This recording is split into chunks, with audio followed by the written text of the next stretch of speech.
Jim and the Beanstalk. Early one morning, Jim woke up and saw an enormous plant growing outside his window. "That's funny," he said. "It wasn't there yesterday. I'll see how high it goes." And he began to climb up the plant. "It certainly is a big plant," he said, as he went into the clouds. When he reached the top of the plant, Jim saw a castle. "I'm hungry," he said. "I'll ask at the castle for breakfast. I hope they have cornflakes." Jim ran to the castle and knocked on the door. He waited and waited until the door was slowly opened by a very old giant. "Ah," said the giant, "a boy, a nice juicy boy. 3 fried boys on a slice of toast. That's what I used to enjoy eating in the old days, but I've got no teeth now. Come in, boy, you're quite safe." The giant shared his breakfast with Jim. "Is your name Jack?" he asked. "No," said Jim. "It's Jim." "Did you come up a beanstalk?" asked the giant. "I came up some sort of plant," said Jim. "It's that beanstalk again," said the giant. "It came up once before. That pesky boy Jack stole some of my father's gold and took our golden harp and our golden hen, and I've never really been happy since. And now I'm old too. I can't even see to read my poetry books because the print is too small."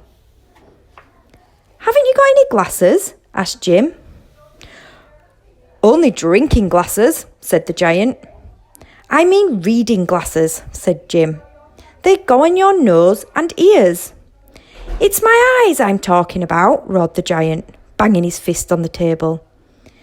"These glasses are for your eyes," said Jim, and he explained about glasses while the giant listened carefully.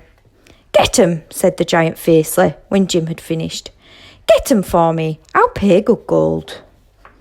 "I'll have to measure you," said Jim. So Jim measured the giant's head. The giant gave Jim a gold coin, and Jim climbed down the beanstalk as fast as he could, holding tight to the coin. He showed the coin to his mother, but before she could say anything, he got dressed and ran off to the oculist. The oculist could hardly believe his eyes when he saw the giant gold coin, but he set to work straight away. He worked all night, and in the morning the glasses were ready. Jim carried them home. Then he tied them on his back and climbed up the beanstalk. The giant loved his glasses and began reading rhymes to Jim as soon as he put them on. "You're a good boy," he said. "Now I can see you properly. I wonder what you'd be like to eat." "I can't eat anything much nowadays because I've got no teeth."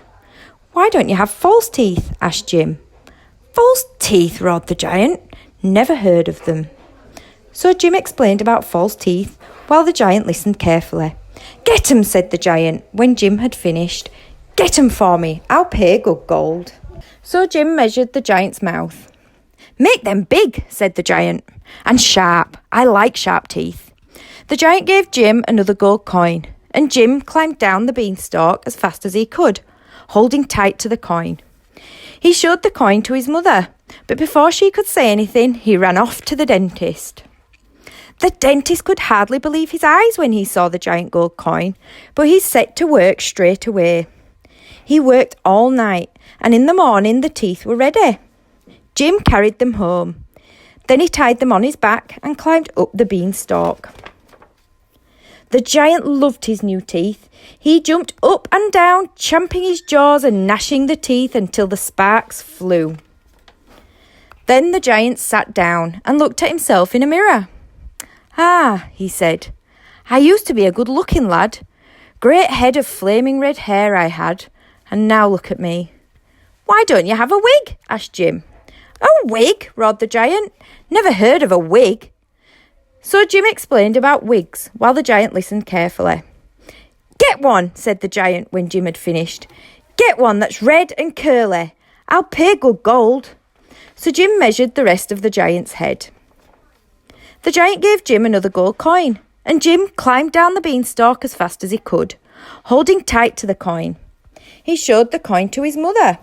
But before she could say anything, he ran off to the wig maker. The wig maker could hardly believe his eyes when he saw the giant gold coin, but he set to work straight away. He worked all night, and in the morning the wig was ready. Jim carried it home. Then he tied it on his back and climbed up the beanstalk. The giant loved his wig. "I look about 100 years younger," he said. He put on all of his best clothes and danced around the room, beaming at himself in the mirror. "Marvellous, wonderful," he boomed. "I'm happy again. I feel like a new giant, and my appetite has come back too." The giant stood still and looked at Jim. "Fried boy," he thought thoughtfully. Jim waited to hear no more. He ran to the beanstalk, slid down it as fast as he could, and landed below in a heap. Above him, he could hear the thunder of the giant's footsteps. Seizing an axe, Jim swung mightily and chopped down the beanstalk. At the very moment the beanstalk fell, something else landed beside Jim with a thud. It was a huge piece of paper wrapped around a giant gold coin. On the paper was written, "Dear Jim, thank you for the teeth and the glasses, also the lovely wig, your friend the giant." Jim ran inside and showed the giant gold coin to his mother. "At last you can keep a coin for yourself," she said. Somewhere in the distance, Jim heard the rumble of giant laughter. Well, I hope you enjoyed the story, but I wonder if you could maybe write a letter back to the giant from Jim. Think about all those things that we talk about in literacy, your capital letters, finger spaces, and your letters sat on the line. Use those super spellings and your phonics, and don't forget those really important full stops. Bring them in with you next week, and we can't wait to see you.